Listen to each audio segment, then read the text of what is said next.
Some deaths slip quietly into the dark, vanishing like a sigh against the wind. But others poison the very air around them, leaving behind a stench that clings to stone, flesh, and memory. The death of King Henry VIII did not simply happen, it rotted into existence. It spread through the cold chambers of Whitehall like a living infection, soaking into velvet curtains, torch, smoke, and the breath of every servant who stepped too close to the bed, where the most feared monarch in English history decayed by the hour. When Henry died, the kingdom did not mourn. It held its breath, terrified of what his absence would unleash. Because everyone understood something simple and terrible: if the truth got out too soon, the throne might crack apart before the crown ever touched the trembling head of his 9-year-old son. And so, for 3 full days, the entire nation was fed a lie as heavy as the stone walls of the palace. The king was dead, but no one dared speak it aloud. Yet this nightmare did not begin at the end. Its roots curled back to a time when Henry was young, radiant, dazzling, a prince with the face of a painted angel, a man whose legs had once danced through jousts with the grace of a god. He spoke 6 languages. He charmed queens. He rode horses with the kind of reckless joy that made crowds roar. But the Golden Prince did not survive the passing years. The brilliance was eaten alive by bitterness, disease, and madness, until all that remained was a hulking mountain of flesh and fury. A single moment, one disastrous fall during a joust in the year 1536, broke something deep inside him. He lay unconscious for hours, rumoured dead, revived only to discover that his body would never again obey him. Pain became his shadow, rage became his voice, rot became his legacy. By the coldest days of January in the year 1547, Henry did not resemble a man. He was swollen, yellowed, suffocating under the weight of nearly 400 pounds of infected tissue. His legs had become open wounds that oozed and split. His breath smelled of death. His mind drifted in and out of opium-soaked hallucinations where the ghosts of Anne Boleyn, Jane Seymour and Thomas More whispered from the corners of the room. The great King of England, the man who had once terrified Europe, lay helpless in a bed draped in black velvet, the air around him thick with rotting sweetness, barely concealed by burning herbs. Every time he moved, he shrieked, and those screams barreled down the stone corridors of Whitehall, haunting the guards who once bowed at his feet. Doctors crowded around him like panicked animals, shoving boiled onions, crushed skull powders, ground pearls, and half-dead pigeons against his ulcerated legs. Nothing worked. Nothing eased the agony except opium, and even that gift carried its curses. In the moments when the pain dulled, the visions sharpened. Some attendants swore they heard him call for Anne Boleyn as if she were sitting at his side. Others claimed he begged Thomas More for forgiveness. All agreed the king had begun drifting somewhere between 2 worlds, slipping into a fog where the living and the dead blended into one choking shadow. And while Henry descended into delirium, the true battle unfolded outside the bedchamber door. England hovered over a knife's edge. 2 factions sharpened their blades: the Catholics, led by the old Duke of Norfolk, and the Protestants, led by Edward Seymour, uncle to the fragile boy who would soon inherit the throne. They knew the moment the king took his final breath, the race for power would begin.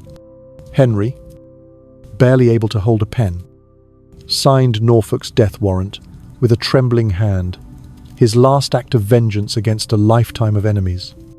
Then came the moment that shattered England. Henry stopped breathing on the 28th of January. His heart stilled, his eyes turned glassy, and within hours, the body began to swell monstrously. His flesh split beneath the linens. Fluid pooled beneath the bed. But the court ordered silence. No bells. No mourning. No announcement. The smell spread before the truth did, and still no one dared speak.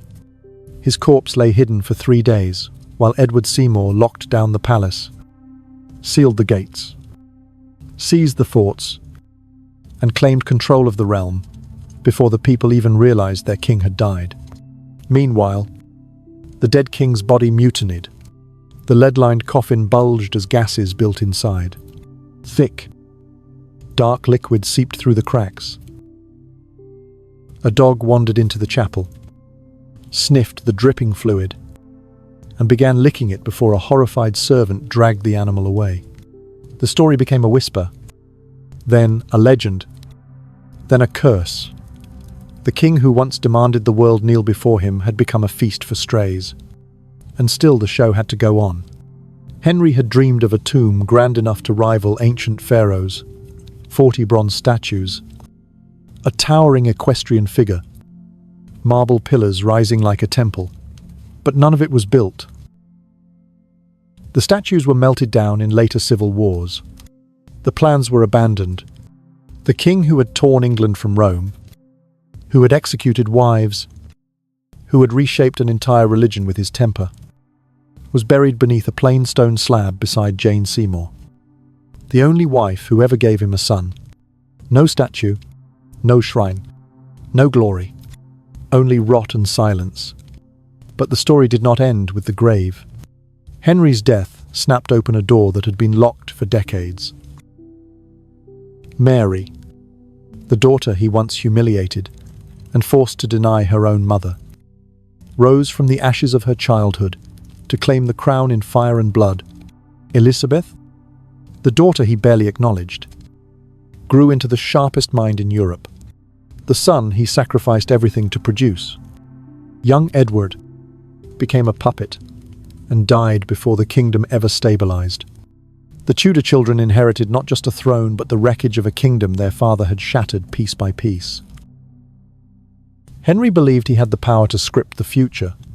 He believed his will, his laws, his church, his children, even the very soul of England would remain chained to his hand after death. But he was wrong. The will was overturned in 3 days. The church he built changed into something he would not have recognized. The dynasty he imagined fell into chaos. And the throne he treated as divine shattered into 3 pieces carried by 3 wounded children who never escaped the shadow of the man who had broken them. The death of Henry VIII was not an ending. It was the opening of a wound, a doorway into the darkness he created, and a fire that would burn through the next generation. What you have read is only the threshold. The true descent begins in the parts that follow. The corridors outside Henry's death chamber always felt too narrow, as if the very walls were straining to hold in the truth that no one dared to speak. And as the 3 silent days passed, that truth thickened like fog, soaking into clothes, hair, breath, and bone. Men who had strutted like peacocks in his presence now moved like thieves, whispering behind gloved hands, their footsteps soft, their eyes sharp, each one certain that another man's ambition was stalking just behind him.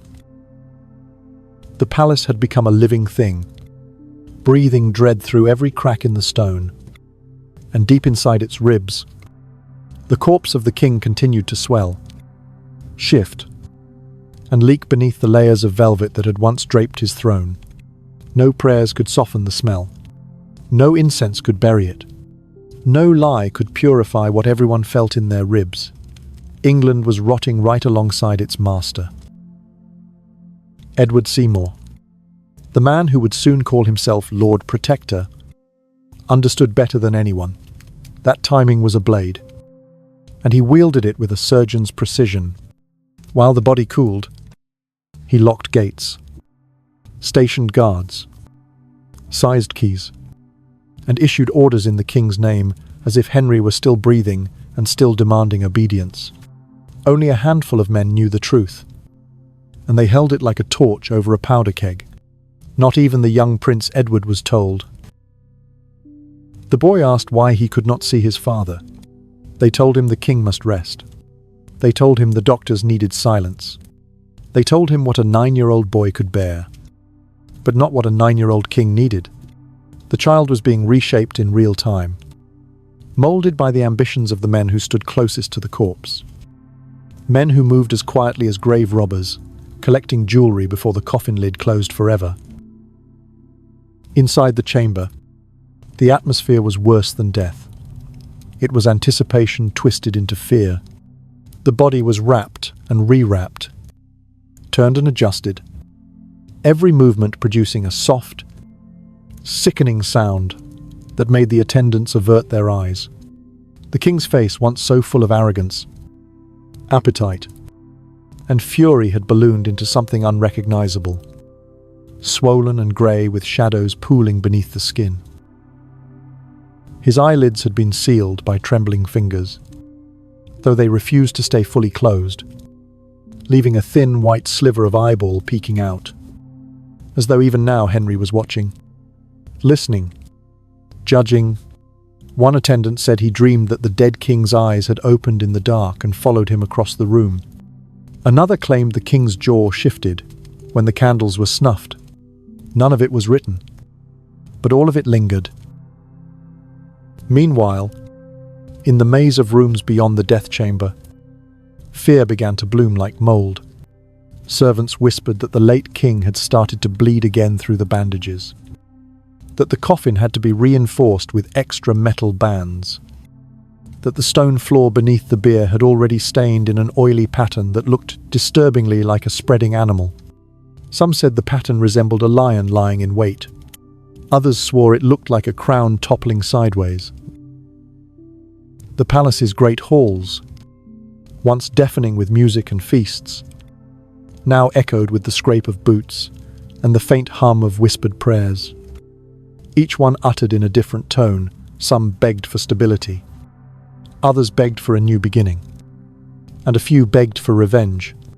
Catherine Parr, Henry's final queen, walked those halls with a dignity so controlled it threatened to break her spine. She had not been allowed into the death chamber for days, and though she wore mourning black, her fingers trembled beneath the folds of her sleeves, betraying the storm inside her. She knew better than anyone what his rage could do, and in some quiet part of her mind, she wondered whether the devil he had become in life might linger in the rooms he had drained of warmth. She stood outside the guarded door, pretending to pray, but her eyes flicked toward the shadows each time a candle guttered, as if expecting his voice to crawl out from the darkness behind her. The smell reached her even there, a sickly sweetness that clung to cloth, skin, and breath, the smell of power unraveling itself from the body that had abused it for far too long. Elizabeth, barely a teenager, moved through the palace with the careful silence of a cat tracking a storm. She understood more than she let the adults believe. She knew the smells of death. She knew what happened to people when Henry's temper turned. She had read it in the way servants froze when he entered a room. She had felt it in the cold years when her mother's name became poison and she was taught to disappear rather than speak. Now she listened, absorbing every whisper, storing every tremor in the palace's voice. She would remember all of it. Every lie, every silence, every face that dared look relieved. She was the child of a ghost, and she watched like one. Mary, the elder sister, walked with heavier steps. Her eyes were swollen from nights spent awake, not from grief for the father who had destroyed her childhood, but from the weight of knowing that her faith, her Catholic world, was about to come under attack again. She understood politics with the clarity of a wounded animal. If the Protestants seized the regency, her very existence became a threat to them. She clutched her rosary so tightly, the beads cut half circles into her palm. She did not pray for Henry. She prayed for survival. On the third night, the palace reached a breaking point. The air turned almost solid, as though the building itself knew that dawn would force the truth into the world. Seymour gathered his supporters. Letters sealed in beeswax left through hidden exits. Guards were switched. Rooms reassigned. Doors locked. When the announcement finally came at midday, on the 31st of January, it sounded less like news and more like a warning spoken through clenched teeth. Bells tolled. People fell to their knees. Some wept. Others whispered that the tyrant was finally gone, while a few hurried to secure their alliances before the next wave of power washed through England. But inside Whitehall, where the walls had absorbed every scream the king ever released, the atmosphere did not shift with the bells.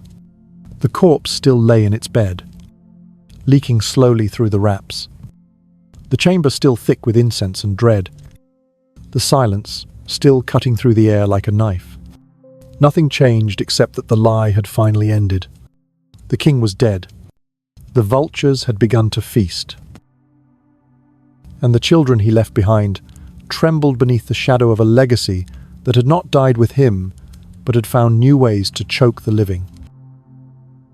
The procession that followed the announcement of Henry's death did not feel like a ritual of mourning, but like a slow march through the ruins of a kingdom still trying to recognize itself. Because even with the bells tolling and London whispering prayers or curses into cold January air, the core of England remained suspended in that same heavy silence that had pressed against the palace walls for days. The courtiers moved in rigid patterns, as if afraid any sudden gesture might awaken the rage of the man who no longer breathed. Servants avoided eye contact, their steps cautious, their hands trembling each time they passed beneath the great portraits of Henry hanging along the corridors. Portraits painted when his face was still sharp and his eyes still alive. Portraits that now watched the living with an expression that seemed almost accusatory. And beneath that scrutiny, the palace tried to function, tried to swallow reality, tried to pretend that the shifting ground under its foundations was not about to collapse entirely. In the heart of this tension, preparations for moving the king's body began with a dread so palpable that even the most veteran attendants stumbled over their prayers. The body, swollen and volatile beneath its wrappings, was treated like an unexploded weapon that might detonate with a careless touch. The men who approached the bier had to steel themselves against the smell. Arsur, metallic rot that seeped through linen and velvet, settling into their throats and making their eyes water. The chambermaids whispered to one another that the corpse had begun bulging in strange places overnight, that the skin appeared stretched as if something inside was straining to escape. A guard swore he heard a low groan echo across the room, though he admitted later it might have been the coffin struts shifting under pressure. Still, the rumour spread quickly and stuck like burrs to the morning's cold light. By the time the embalmers entered the room, they carried with them not only their tools, but a collective dread fed by stories of what awaited them. They moved with grim determination, their hands gloved, their robes scented with camphor, as though the oils dripped from them could build a barrier against something far older and hungrier than simple decay. When they cut away the first layers of cloth, the wave of odour that rose nearly forced them back. They hesitated, just for a heartbeat, the kind of hesitation men have when standing at the edge of a cliff and wondering whether the ground beneath them still holds.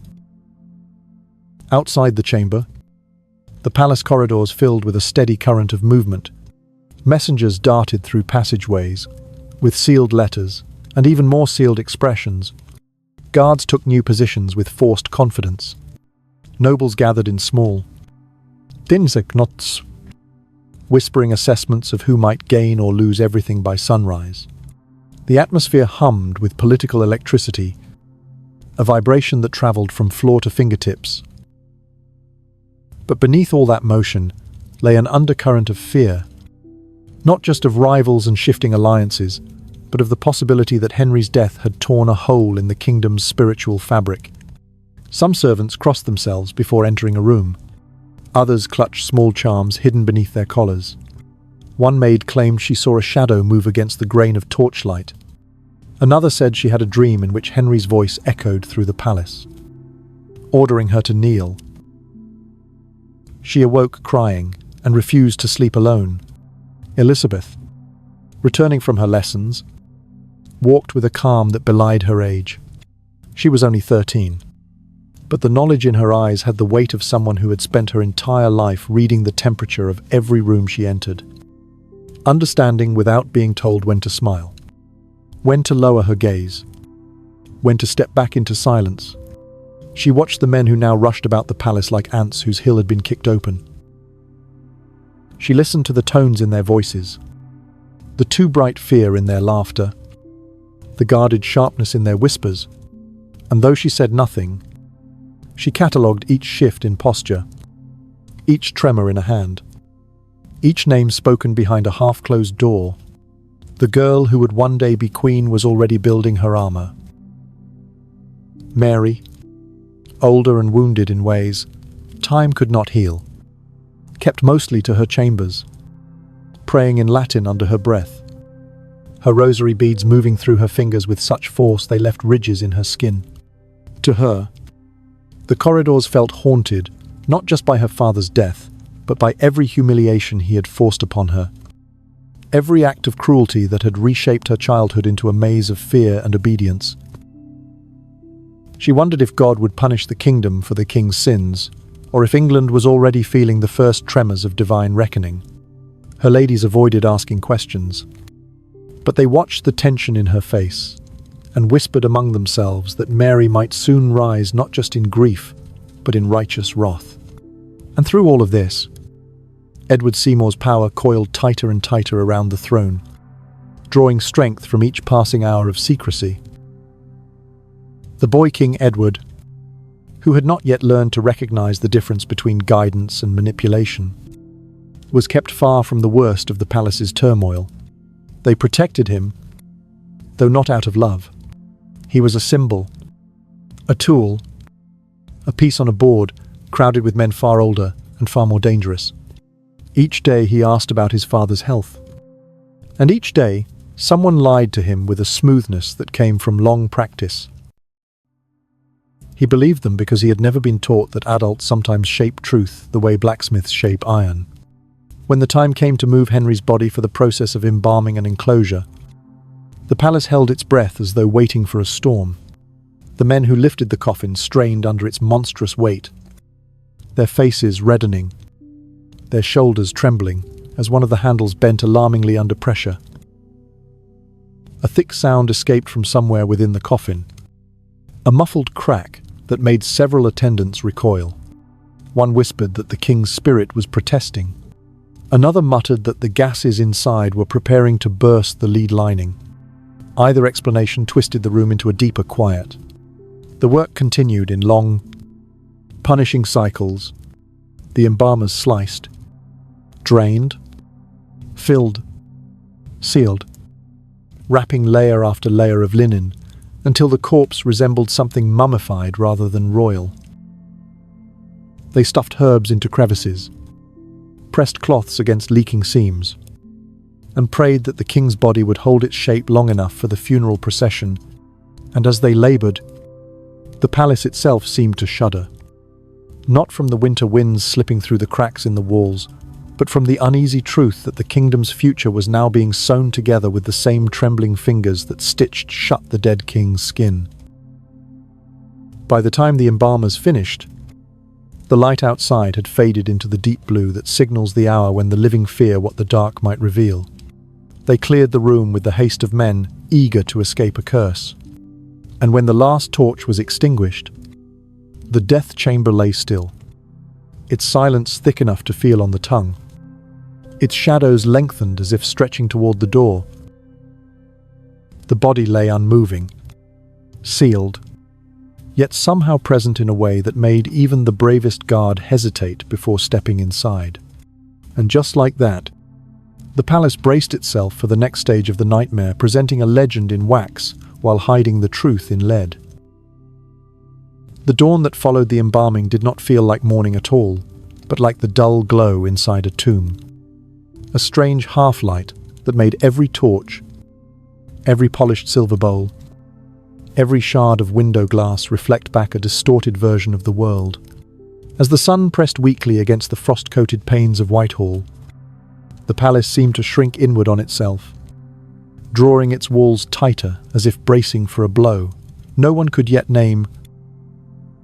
The corridors felt colder, the tapestries darker, and the air heavier, carrying the lingering scent of herbs that had failed to conquer the odor of a king who refused to decay quietly.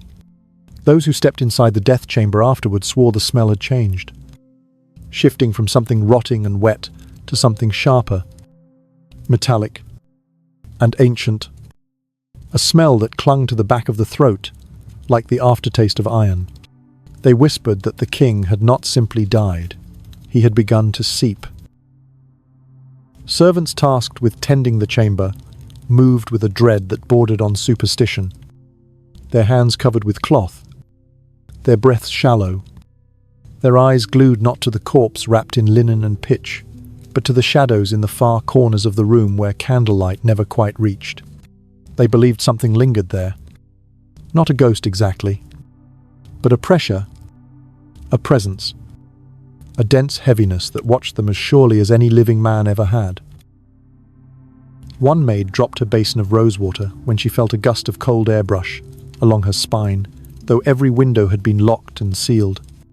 Another refused to stay in the room longer than a heartbeat after hearing what she swore was the faint rattle of breath beneath the wrappings. No one challenged her. No one dared.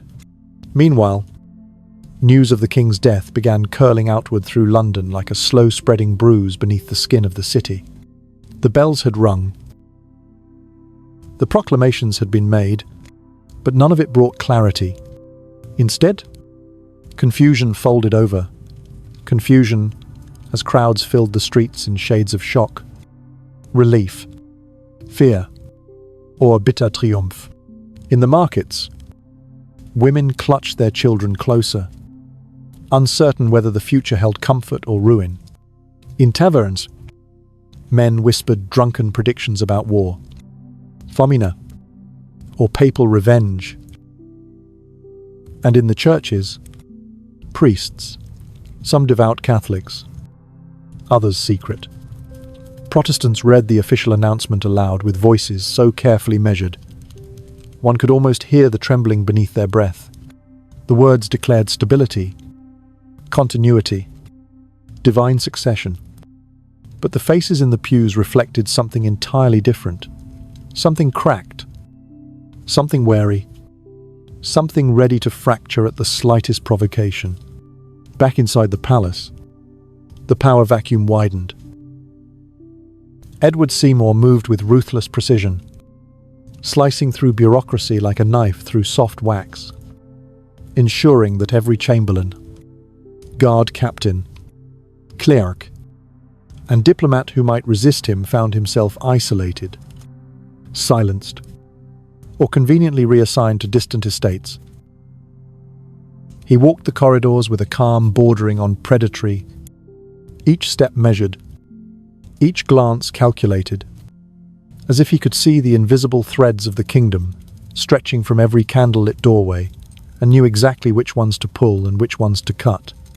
Men bowed deeply as he passed, their eyes lowered not out of respect but out of fear, because in the absence of Henry's shadow, Seymour's shadow had become the largest in the palace. Young Edward, newly fatherless and freshly crowned in secret, was kept far from these machinations. He was escorted between tutors and chambers with a protective bubble built of lies, half-truths, and scripted reassurances. The boy tried to pretend that nothing felt wrong, but he sensed the difference in the way adults looked at him, the mixture of pity, calculation, and vigilance. He asked fewer questions, not because he understood more, but because he realized that every answer he received had been kneaded and shaped before reaching his ears. He began to feel like an object, a relic, something to be guarded but not informed. Somewhere in the corridors, he overheard someone refer to him as the hope of the nation. but the way the man said it made the words sound less like hope and more like burden. Catherine Parr, still excluded from the death chamber, retreated into a different kind of mourning, one that did not involve tears, but silence. She walked the palace gardens wrapped in a black cloak that fluttered like a shadow behind her. Her steps slow, her gaze distant. She had endured too much during her marriage to Henry to feel the simple grief of a widow. Her mourning was complicated, tangled in layers of fear, relief, memory, and guilt. She found herself remembering not Henry's cruelty, but the long nights when she had stood near the door of his chamber, listening to him groan through pain, so intense it bent him like a flame. She wondered whether death had been a punishment or a mercy. She wondered what kind of woman it made her, that she could not decide which she preferred. Elizabeth, meanwhile, observed the transformation of the palace with the sharp eyes of someone who had spent her childhood studying the art of survival. She knew instability when she saw it, knew the slouched posture of a noble who had lost favor, recognized the forced smile of a courtier, desperately aligning himself with the rising tide. She watched Seymour closely. She watched the way he positioned himself near the boy king during public appearances, the way his voice softened, yet held an edge of command, the way he deferred just enough to appear humble while controlling every decision behind closed doors. Elizabeth understood masks. She had been wearing them since the moment her mother's head fell into a basket. She recognized ambition the same way a hawk recognizes movement in tall grass. Mary watched too, though more from a distance, her perspective shaped by wounds older and deeper. She moved through the palace with the posture of a woman expecting betrayal, her eyes shadowed, her voice low. To her, every political shift felt like another blow against her faith, another threat to her claim, another echo of the humiliation inflicted by the father, now lying dead only a few rooms away. When she passed the chapel, she paused just long enough to whisper a prayer, not for Henry's soul, but for her own strength. She understood better than anyone that the kingdom's balance had been held together by fear rather than unity. And with fear's architect dead, chaos was not a possibility, it was a certainty. Outside, London murmured. Inside, Whitehall breathed uneasily. And at the centre of it all, the king's coffin sat like a blister waiting to burst. The lead strained, the pitch cracking at its edges, the embroidered cloth covering it already stained, in places where the embalming herbs could not absorb the fluids inside. Every person who entered that room walked lightly, as though the dead king could still hear their footsteps, still judge their intentions, still reach through the veil and drag them into the dark with him. The palace was preparing for the funeral. The kingdom was preparing for a new reign. But beneath the ceremony and the polished speeches and the carefully choreographed grief, something older and darker coiled around England, a tension that felt like the pause before a storm, like the breath before a scream, like the moment a kingdom realizes that its protector had also been its curse. The night before Henry's funeral procession was meant to begin did not feel like a night at all, but like a long exhale from a kingdom holding itself rigid against everything it feared might spill out if it dared to breathe. Darkness pooled in the corners of Whitehall in a way that seemed too heavy, too deliberate, as if the shadows themselves were waiting, listening, learning the shape of a world without the man whose temper had ruled it for nearly 4 decades. Every candle glowed a little lower, every torch flickered with a strange reluctance, and the quiet stretched through the palace like a sheet pulled tight over a body, hiding the contours beneath but never fully disguising what lay there.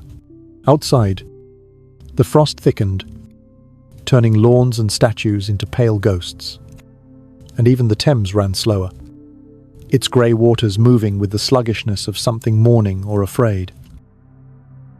Inside the death chamber, the coffin sat swollen and strained, the embroidered cloth draped over it, unable to disguise the grotesque bulges where trapped gases pressed against the lead lining, searching for a seam weak enough to burst. The linen-wrapped corpse within no longer resembled the man who had once declared himself God's representative on earth. It had become something shapeless, something expanding, something fighting decomposition only in the sense that it was becoming less body and more consequence. The attendants assigned to guard the coffin overnight stood at attention but breathed through dampened cloths, held subtly against their faces. One of them, a young guard, new to palace duty, swore he heard faint pops echoing from inside the coffin, like knuckles cracking or bones shifting. An older guard told him not to listen too closely, not to think too long about the sounds dead men make when they are not yet done with the living. Elsewhere in the palace, preparations continued in slow, heavy waves. Seamstresses stitched mourning banners beneath candlelight until their eyes blurred. Carpenters reinforced the wheels of the funeral carriage because the weight of the lead-lined coffin defied anything they had transported before. Black horses were selected, brushed, and fed in silence. Trumpeters rehearsed notes that quivered slightly in the cold air. Every task, no matter how routine, was performed with a sense of sacred dread, as if a wrong movement might cause the entire ritual to collapse in on itself. It was not simply that a king was dead, it was that this king was dead, and no one wanted to risk waking the wrath that had followed him in life. Meanwhile, in her private rooms, Catherine Parr knelt alone beside a single candle, her hands clasped so tightly, her knuckles had turned white. She whispered prayers that did not sound like pleas for her husband's soul, but like attempts to quiet the echoes of the years she had lived at his side. Echoes filled with screams, the stench of infected flesh, the sudden shifts from tenderness to rage that had taught her how unpredictable power could become in the hands of a dying tyrant. She was free now, freer than she had ever dared to imagine. Yet freedom tasted strange, tinged with guilt and something darker, a shadow of responsibility that clung to her, even as she tried to force it away. She wondered whether she mourned the man or mourned the years she had lost to him. Elizabeth spent the night in measured silence, pacing a small carpeted room with a book open in one hand and unread words drifting past her eyes. Her mind did not live in the ink on the pages. It lived in the corridors beyond the door, in the murmurs she had caught that afternoon, in the sharp looks exchanged between men who thought she did not understand the language of power. She replayed every detail, studying them as carefully as she studied Latin declensions, tracing the outlines of a future that had room for her only if she remained observant, silent, strategically brilliant. She did not cry for her father. Perhaps she had cried enough when she was younger and had learned that grief was a luxury she could not afford. Now she mourned only with the kind of disciplined restraint that looked almost like indifference but was, in truth, a child's survival instinct sharpened into a young woman's weapon. Mary prayed longer than anyone, her voice hoarse, her breaths shallow, her faith heavy in her chest like a stone tied to the heart. The death of her father was not a simple event. It was a reminder of every humiliation inflicted upon her, every moment she had spent walking on the edge of disgrace, every night she had feared she would be discarded like her mother had been.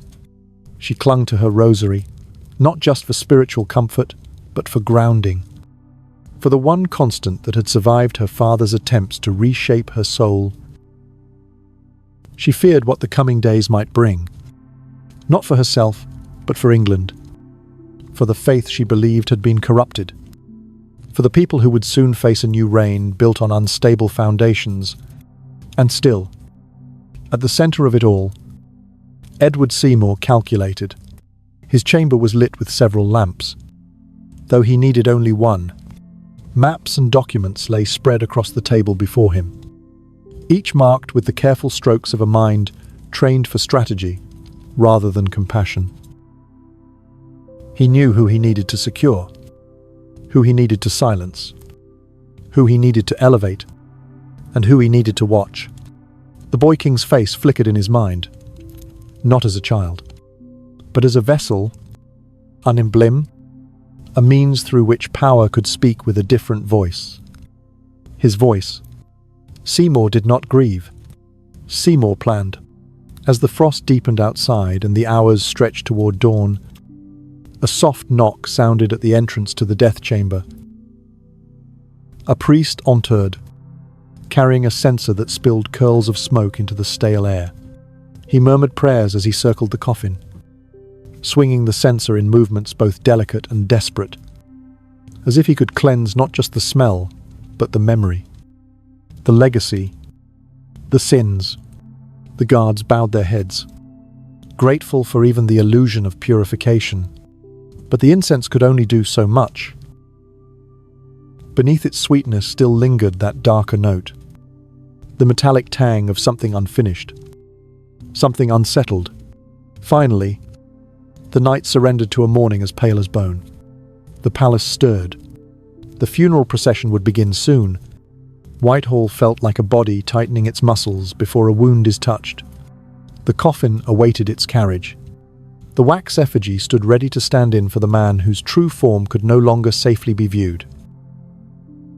The kingdom gathered breath, not in sorrow but in a kind of stunned anticipation. For even in death, Henry commanded the world around him. Even in decay, he shaped the movements of the living. Even in silence, he ruled. The morning the funeral procession finally began did not arrive with ceremony, but with a tense, brittle silence that wrapped itself around Whitehall like an icy shroud. Because even though the sun had risen, no one in the palace truly felt daylight. Instead, they felt the weight of something vast and unsettled shifting through the halls. Something that pressed against the skin and made every heartbeat feel just a little too loud. The air tasted heavy and metallic, as if carrying the residue of last night's fears, and the slow clatter of boots on stone echoed through the corridors like distant thunder. Servants lined the walls, their faces rigid, their eyes lowered, every breath shallow and cautious, as though the very building might crack if they disturbed its fragile stillness. In the center of that quiet storm stood the coffin, monstrous in its weight, grotesquely shaped beneath the embroidered cloth that strained to hide the swelling metal beneath. The pallbearers approached it like men approaching a sleeping beast, their steps measured, their hands steady only because they dared not allow them to tremble. When they lifted the coffin, a low groan reverberated through the hinges, a sound no one wanted to acknowledge because it felt too alive, too close, too much like a warning. The weight of it nearly buckled the knees of the first two men, and the others leaned in quickly, adjusting their grips, whispering half-formed prayers to saints whose names fluttered through their minds like startled birds. Outside, the courtyard was filled with a somber choreography of horses, snorting clouds of steam into the winter air, banners drooping in the cold wind, and guards standing in rigid rows, as though bracing themselves for a blow. The black-draped funeral carriage waited, its wheels reinforced twice over, its wooden frame strengthened with iron bands that glinted faintly beneath the morning frost. The horses chosen to pull it were larger than any ordinarily used for royal processions, their coats glossy, yet their breaths sharp, visible in the frigid air as pale wisps that drifted upward like restless spirits. They shifted uneasily, stamping hooves against the frozen ground, as if sensing the unnatural heaviness of the burden they were about to bear. As the coffin was carried out of Whitehall's gates, a hush swept through the gathered crowd, the kind of hush that feels less like reverence and more like fear slipping beneath the ribs. People craned their necks for a glimpse. Though none could see the king himself, all they saw was the massive shape beneath the velvet cloth and the wax effigy perched atop the coffin, depicting Henry as he had once been broad-shouldered, fierce-eyed, impossibly vibrant. The contrast between the effigy's youthful arrogance and the decaying truth sealed in lead unsettled those who recognized it. A few women crossed themselves. A child began to cry and was hushed quickly, a mother pressing his face into her skirt so he would not question what his young mind was not yet meant to understand. The procession began its slow journey toward Windsor, each step measured, each movement heavy, each breath of wind fluttering through the black banners like a whisper. London watched from behind, shuttered windows and open doorways, saw the horses struggle against the weight, saw the guards tense their shoulders beneath ceremonial armor that felt more like chains today than symbols of honor. Some bowed their heads, some whispered curses, some stared at the passing carriage with a complicated mixture of grief, anger, and relief. After all, the man inside that coffin had reshaped their world, broke their church, shattered their families, drained their coffers, executed their neighbors, protected them, terrified them, and demanded from them a loyalty born of fear. Today, the city did not quite know how to feel, so it chose silence. Inside the carriage, perfumed cloths had been stuffed into every gap and crevice, though the men riding within still gagged beneath the overwhelming stench of death fighting its way through pitch, herbs, and linen. One guard fainted moments after the journey began and was carried out quietly so as not to disrupt the flow of the march. The others held their breaths whenever the wind shifted, afraid the coffin might strain further, afraid a seam might split, afraid something inside might escape. They were not only carrying a king, they were carrying the consequences of his life. As the procession moved beyond the city walls, the landscape changed into rolling fields, dusted with frost. The sky, a dull pewter stretching endlessly overhead. The villagers along the route watched from afar, unsure whether they should kneel or hide. Some fell to their knees out of habit. Others stood stiffly, arms crossed, their expressions unreadable, caught between respect for the crown and anger at the man who had worn it. One old man spat on the ground after the carriage passed, muttering something about debt and taxes. A young girl wept quietly beside him, though she could not explain why. Perhaps she was weeping for the weight she sensed in the air, a weight that did not belong to the dead alone. Hours passed. The horses strained. The wheels creaked. The air darkened as clouds thickened above them. When the procession stopped briefly on a narrow stretch of road, one of the guards leaned too close to the coffin and recoiled instantly. A thin, dark line of liquid had appeared near the lower edge of the metal, seeping slowly onto the cloth beneath it. He called another guard over. They stared. They said nothing. They simply tucked the cloth tighter, hoping no one else would notice. But they knew, and the knowledge sat in their stomachs like a stone. By the time the sun began to sink, the glow on the horizon casting long shadows over the frozen fields, the procession had reached the outskirts of Windsor. The walls of the castle rose ahead, ancient and heavy, as if they too remembered the man who was returning to them. St. George's Chapel waited with its torches lit, and its incense burning so thickly that the air inside shimmered like heat rising from a forge. The doors were open wide, inviting the coffin, as though welcoming not a corpse, but a curse that had finally found its resting place. Inside the chapel, the air was warmer, but no less suffocating. The priests chanted low, their voices trembling slightly as the coffin was lifted one final time and carried toward the open vault beside Jane Seymour's resting place. The effigy was removed and set aside, its glassy eyes staring at the far wall as though unwilling to witness what was about to happen. The coffin descended, the ropes creaked, the torches flickered, and as the lead box touched the stone floor of the tomb, a sound like a faint sigh echoed through the chamber. though no one could later agree whether it came from inside the coffin or from the lips of someone too afraid to breathe. The vault was sealed, the prayers ended, the torches dimmed, and for the first time since Henry had drawn his last ragged breath, the kingdom felt something like release, though it was not relief and not mourning something stranger, something deeper, a hollow space opening inside the collective chest of a nation that had been held hostage by a single man's hunger for power. The vault closed with a grinding finality that echoed through the stone chamber long after the priests had finished their prayers.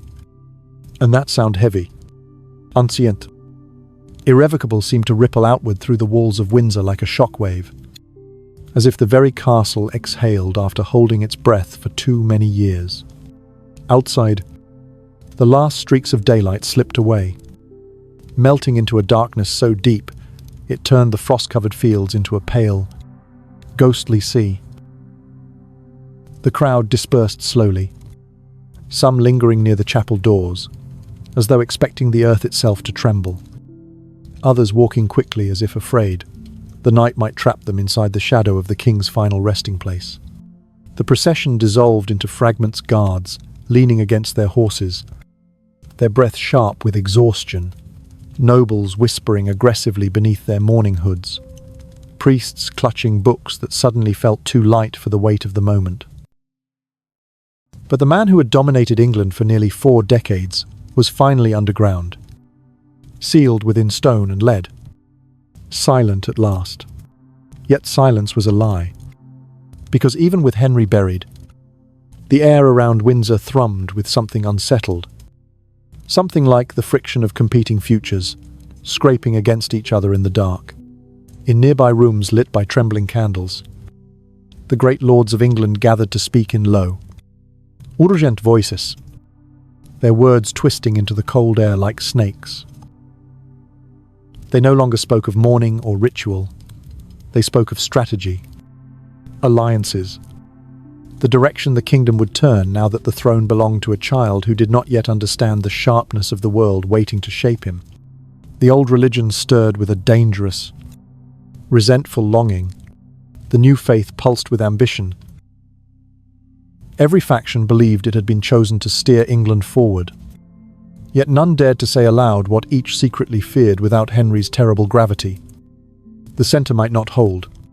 Edward Seymour, wearing a mask of solemn dignity that barely hid the heat of triumph beneath it, moved from one conversation to the next with the same measured confidence he had shown at Whitehall. His words were soft, polite, but each one slid into place like a stone in the foundation he was building beneath himself. He reassured the fearful, strengthened the ambitious, and dismissed the hesitant, with a gentle firmness that felt like a warning. By the time the torches outside the chapel had burned halfway down, Seymour had already tightened his grip on the reins of power so deftly that no one could quite point to the moment he had crossed the threshold from advisor to ruler. Meanwhile, young Edward sat alone in a warm chamber, with a goblet of watered wine untouched beside him, staring into the fire with a solemnity far too heavy for a 9-year-old boy. The flickering flames cast tall shadows across his face, the kind of shadows that made him look older, wiser, and more haunted than he should have been. He did not cry for his father, not because he was heartless, but because no one had ever taught him how to mourn a man who had always been too distant, too powerful, too terrifying to be loved in the ordinary way. Children loved their fathers. He felt something else, something like pressure in his chest, something like the early shape of responsibility curling into him like a cold vine. The door guard occasionally glanced at him, pity flickering behind his eyes. But he said nothing, because in that moment even the adults did not know how to comfort a child king whose future had already been claimed by men with sharper instincts and darker intentions.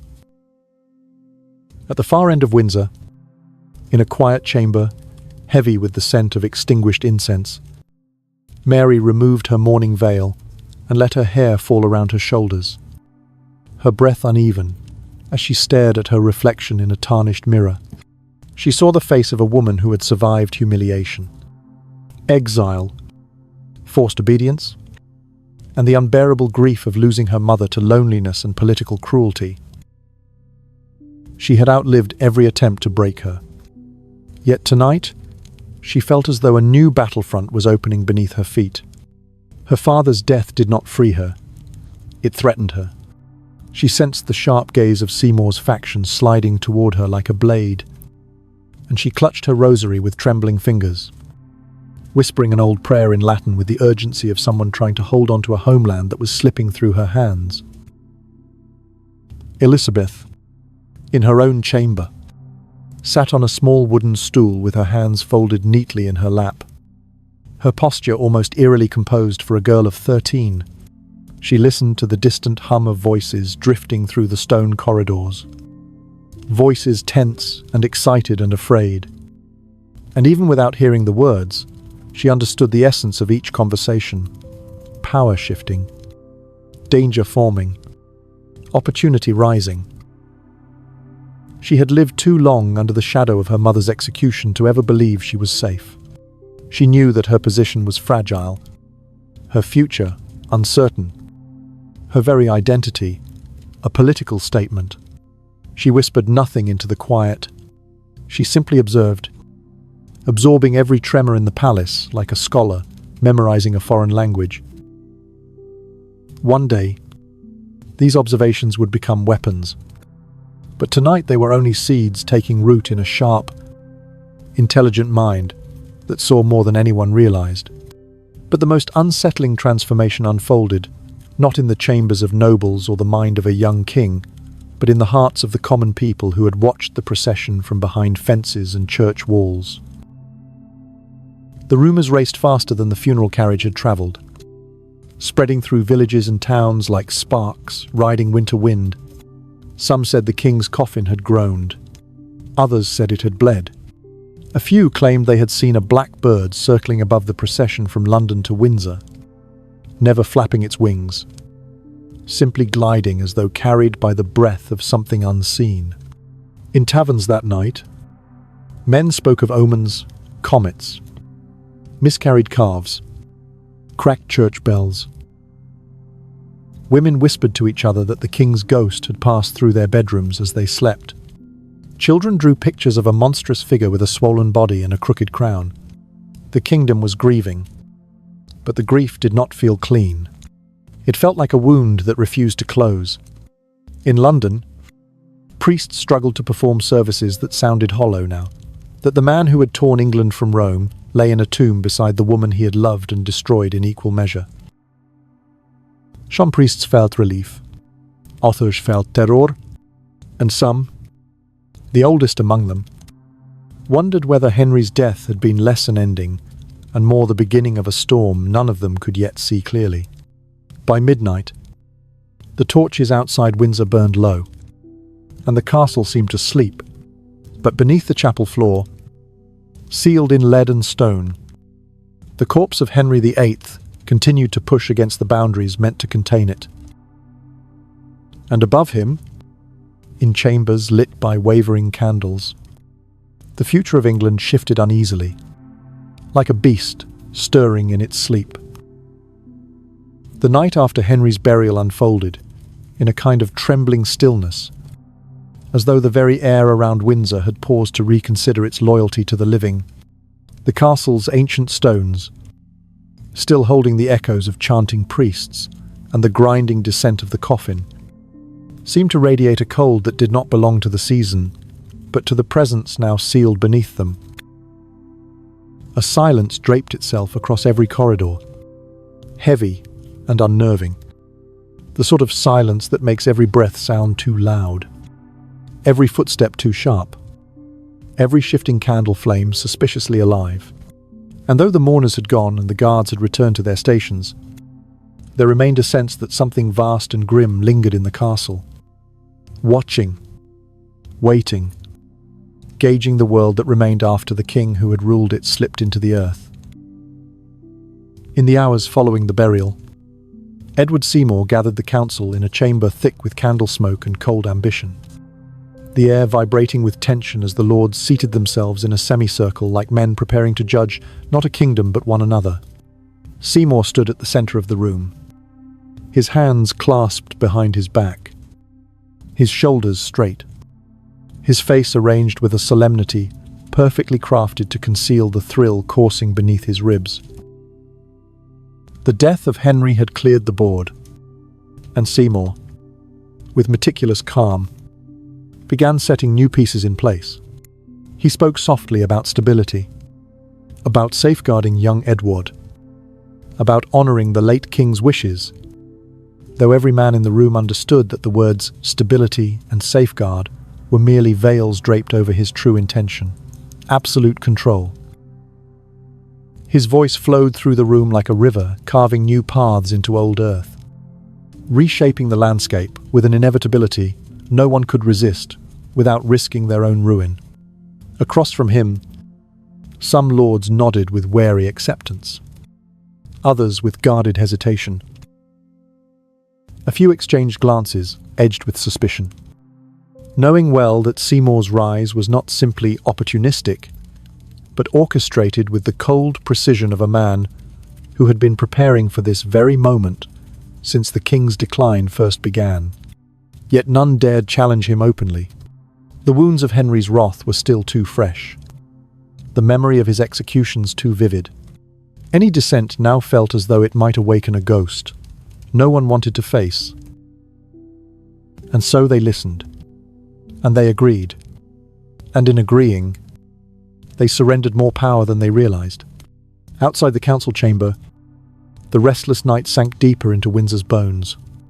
The halls were lit sparsely, their flickering torches casting long, uncertain shadows along the uneven stone.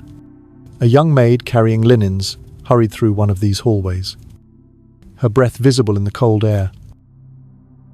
She had heard rumors, everyone had, that the king's coffin had made strange noises, that it had groaned or cracked or sighed as if something inside resented confinement.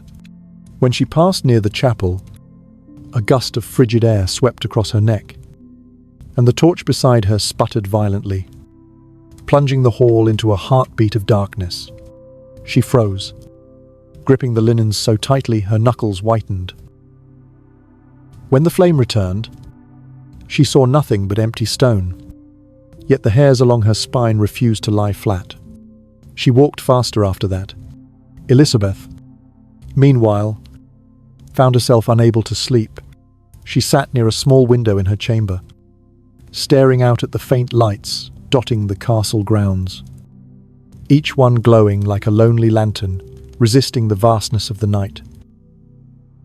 Her thoughts swirled not of her father's death, for she had long since learned to compartmentalize such wounds, but of the strange shift in the world around her, the conversations she overheard, the bowed heads of servants, the deeper shadows in the corridors, all whispered the same truth.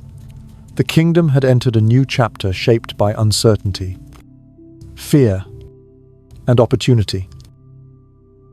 She sensed that her own future, precarious and undefined, would depend on navigating this new world with the same delicate balance her mother once attempted.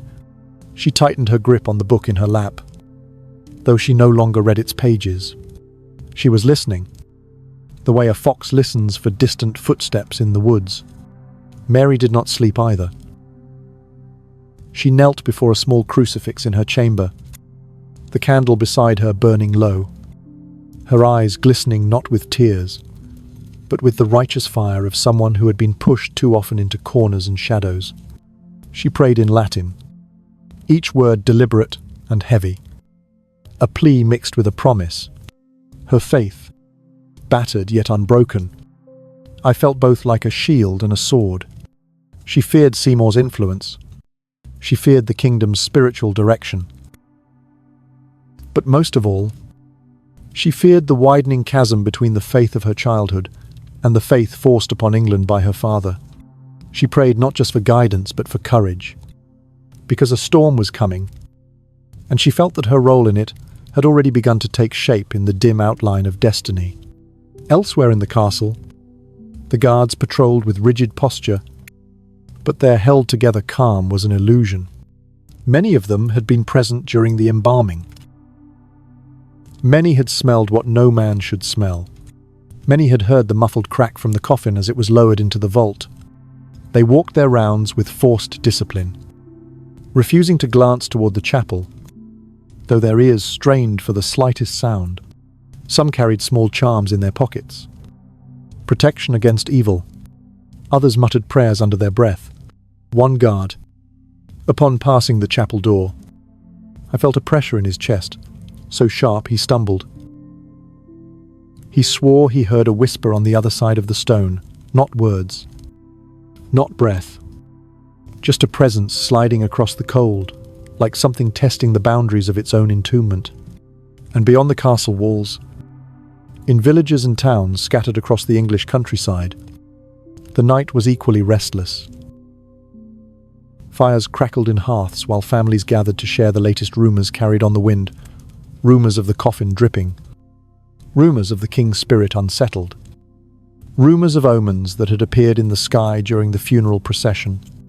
Some told stories of a pale shape moving beside the carriage. Others claimed the earth trembled when the vault was sealed. But beneath these tales pulsed something more tangible: fear of what would come next. Henry's rule had been brutal, yet familiar. The world beyond him was unknown terrain, and humans fear what they cannot predict. As the night deepened toward dawn, Windsor seemed to strain under its own silence. Every room, every hallway, every torch, every shadow held a kind of watchful tension, as though the castle itself was waiting for someone to speak the words no one dared to voice. The king was gone.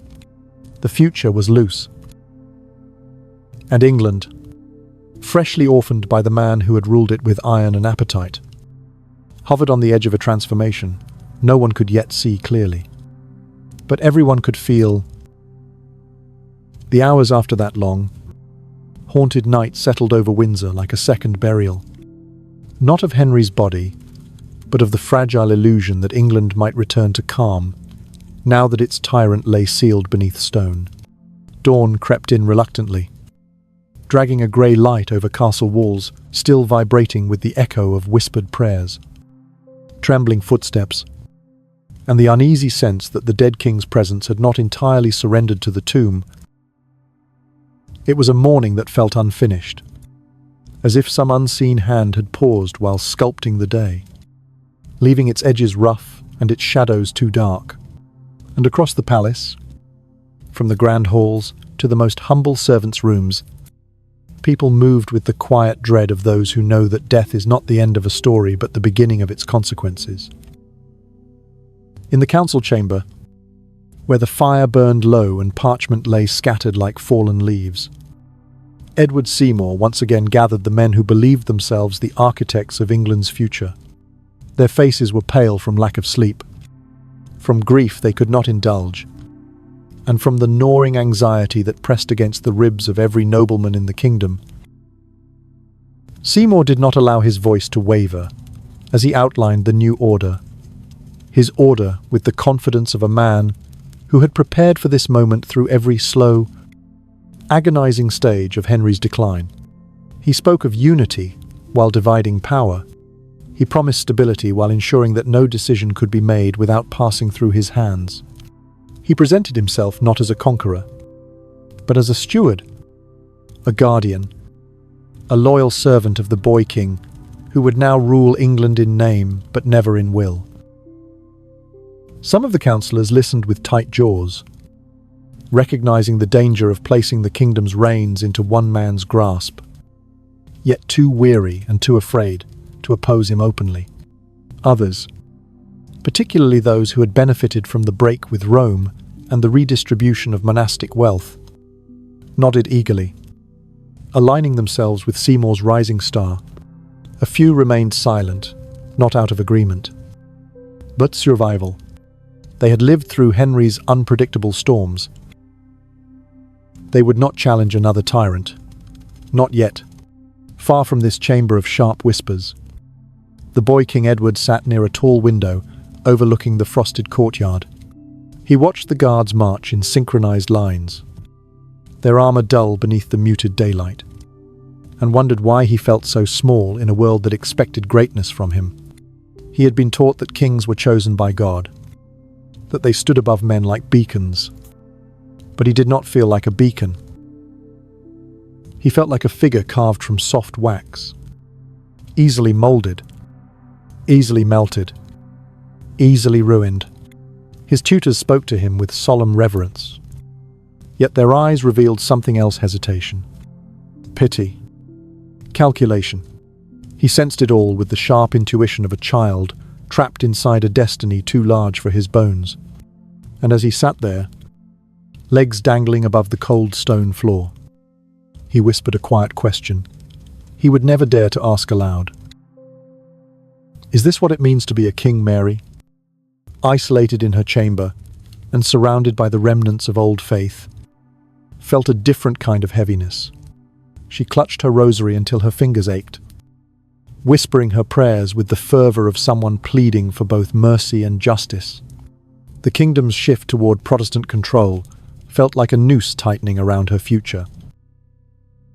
She had survived her father's cruelty, his dismissal, his insistence that she deny her mother's marriage, her own legitimacy, her church, and her identity.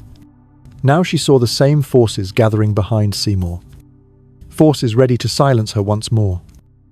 And she wondered how many more times she would have to fight for the right simply to exist. She bowed her head and prayed harder. Elizabeth, sitting quietly beside the dying embers of a small hearth, listened to the soft crackling of wood and let her mind wander through the twisting corridors of the future. She did not know much about power, but she knew enough to recognize its scent: sharp, metallic, unmistakable. It filled Windsor now, riding the air like a phantom. She sensed that her place in this world was shifting too, though not yet in ways she could name. She was old enough to understand danger, but young enough to fear the shadows without knowing which ones would try to swallow her. Yet as she sat there, her amber hair catching the faint glow of the fire, she felt something stirring inside her, a resolve, a question, a seed of ambition that would one day grow into a crown her father never intended her to wear.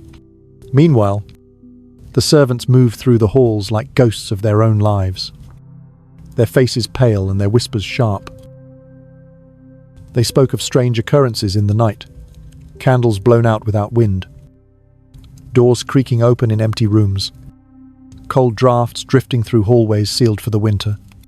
One maid said she heard a faint tapping from beneath the chapel floor. Another claimed she saw a shadow pass across the stone, even though no one was near. A stable boy, still trembling hours later, insisted he had seen one of the black funeral horses refuse to enter the barn, its eyes rolling white with panic, as if seeing something the human eye could not. These stories spread quietly, weaving themselves into the fabric of the morning like dark threads stitching a deeper truth. The dead king had left something behind, something that clung to the castle, like a stain that would not fade. Even beyond Windsor, across the countryside, unease spread like a winter fog. Priests debated what Henry's death meant for the future of England's soul. Merchants worried about new taxes and shifting alliances. Farmers wondered whether the land would change, whether the weather itself might turn against them now that the man who had redefined their world lay in a cold grave. Every corner of the kingdom trembled with speculation, fear, and the unsettling suspicion that whatever came next would be more turbulent than anything the late king had wrought in life. As afternoon slipped toward dusk, Windsor seemed to sag beneath the weight of its new reality. The torches flickered earlier than usual. As though the daylight had weakened, the servants hurried to complete their duties before the long stretch of night returned. The guards tightened their patrols, shifting uneasily each time the wind moaned through the narrow arrow slits. And somewhere in the castle, in a chamber no one dared speak of, the air seemed to pulse faintly, almost imperceptibly, as though reacting to a presence stirring beneath the floor. No one could prove it. No one could name it. But many felt it, the sense that something unresolved still lingered in the shadow of Henry's death. A force born not of flesh, but of every cruelty, every rage, every wound he had carved into England. Night approached again, and with it came the kind of darkness that feels like a warning. The darkness that fell over Windsor on that final night did not feel like the simple turning of a day, but like a curtain descending over a stage where the actors had lost control of the script. A darkness so complete, it seemed to seep through the cracks in the stone and gather near the floors like a heavy mist waiting to rise. The wind outside moaned through the castle's narrow windows, carrying with it the dull scent of frozen earth and the faint echo of distant voices from the villages below, where people still whispered about omens seen on the road from London to Windsor. Inside, the torches burned low, their flames drooping as though burdened by the weight of the night, and every shadow lengthened into a silhouette that felt as if it might detach itself from the wall and begin to move of its own accord. Windsor Castle, ancient and massive, lay braced beneath this unnatural quiet, holding its breath as though expecting something to emerge from the deep places beneath its foundations. Edward Seymour, having effectively secured his place as Lord Protector, withdrew to his chambers to prepare a statement he would deliver in the morning, one that would announce a new era for England, though even he could not articulate what shape that era would take. He dipped his quill into ink, hesitated, then wrote with the deliberate slowness of a man who knew each word must serve as both a shield and a weapon. His candle flickered violently, throwing a distorted version of his face onto the wall, a reminder that the power he coveted might swallow him as easily as it had swallowed the man now rotting beneath the chapel stones. For a brief moment, his hand paused above the parchment, as though doubting the certainty of his assent. Then he forced the hesitation aside and continued writing. Ambition did not allow room for doubt. Young Edward lay in a nearby chamber, the heavy velvet curtains drawn around his bed to shield him from draughts that seemed to slither through the room like living things. He stared at the canopy above him, unable to close his eyes, afraid that if he did, he might dream of the coffin, the procession, the eerie silence in the chapel, or worse, the face of the father he could barely remember, except as a distant figure who loomed like a thundercloud over every memory. He wondered whether kings were allowed to be afraid. He wondered whether children were allowed to be kings. And as the wind rattled the wooden frame of his window, he pulled the blanket tighter around himself, wishing that anyone would tell him the truth of what waited ahead. But no one did. They needed a symbol, not a boy. And so he lay awake, small and fragile, in a bed that once held a different kind of power. Mary, in her solitary chamber, pressed her forehead to the cold surface of a wooden crucifix, trying to steady her breath. Her prayers had grown keter, evolving from pleas for guidance into whispered confessions of fear. Henry's death should have freed her. Instead, it had unveiled the precariousness of her position. She sensed the hostility gathering like smoke among those who aligned themselves with the Protestant faction. She felt it in the way servants hesitated before addressing her, in the subtle avoidance of her gaze during meals, in the faint tremble in the voices of those who once greeted her confidently. She was the daughter of a Catholic queen in a country being pulled violently toward the opposite direction, and even though she tried to silence the noise of her anxious thoughts, the truth pressed against her mind. Her survival was not guaranteed in the new world forming around her. Elizabeth sat by the dim glow of her hearth, her thin fingers tracing patterns across the embroidered hem of her dress, her mind darting like a wary animal through the maze of events unfolding around her. She sensed that the kingdom had entered a strange, volatile season, one where knowledge could serve as a shield, but also a blade. She had grown up learning how to read danger not from books, But from the silence that fell over rooms when her mother's name was mentioned, from the sharp shift in her father's voice when she misstepped, from the cold way the world had watched her after Anne Boleyn died, now she watched in return, studying every shift in the castle's rhythm. The funeral had unsettled something in her, stirring a whisper of resolve that felt both terrifying and necessary. She no longer wished to be invisible. She wished to be prepared. Across Windsor, the guards performed their nightly patrols with an uneasiness. None of them dared to speak aloud. They had heard too many strange things in the days surrounding the king's death. They had smelled too much of the rot that no amount of herbs or incense could mask. And the chapel,